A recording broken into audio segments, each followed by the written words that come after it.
La luxation traumatique de l'épaule. La luxation traumatique de l'épaule est une perte de contact totale et permanente entre les surfaces articulaires de la tête humérale et la cavité glénoïdienne de la scapula. Est une urgence thérapeutique car elle peut avoir deux complications majeures. Raideur et instabilité de l'épaule. Les types de luxation. Antéro-interne, la plus fréquente, représente 95% des luxations. Postérieure. Inférieure. Supérieure. Les mécanismes de la luxation antéro-interne. Soit direct, par traumatisme sur le moignon de l'épaule. Soit indirect, par la chute sur la paume de la main ou sur le coude. Diagnostic. Clinique. Douleur, attitude de dessaut. Le patient se présente avec le membre atteint fléchi au coude soutenu par la main du membre contralatéral. Signe de l'épaulette, saillie de l'acromion. Signe de berger, attitude irréductible en abduction et rotation externe, empêcher de ramener le coude au corps. Vacuité de la cavité glénoïdale. Comblement du sillon deltopectoral par la tête humérale. Coude H latéral.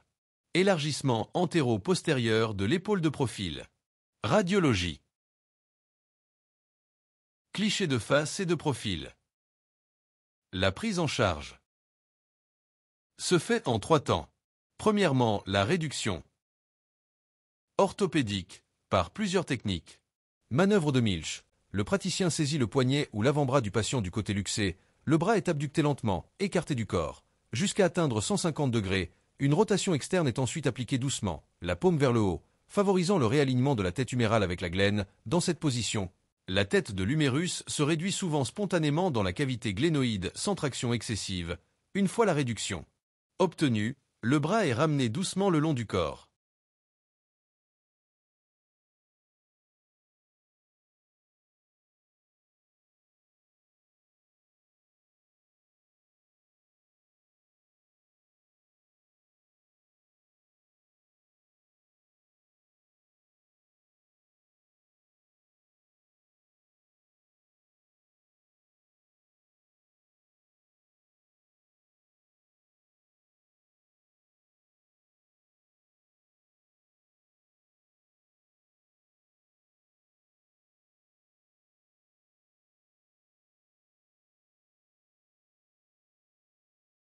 Manœuvre de Kocher. Traction dans l'axe du bras, rotation externe progressive du bras, adduction du bras vers le thorax, rotation interne.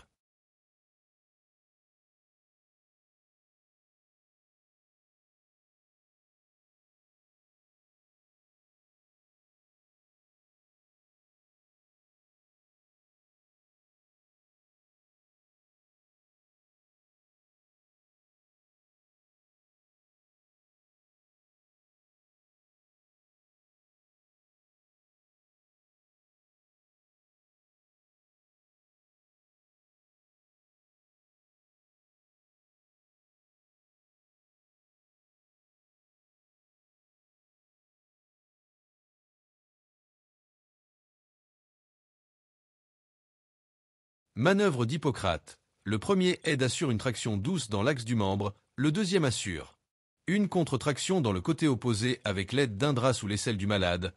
L'opérateur remet la tête humérale d'avant en arrière. Un craquement audible et perceptible confirme la réduction. La réduction chirurgicale. Indiquée pour les luxations irréductibles et en cas de fracture associée. Deuxièmement, la contention.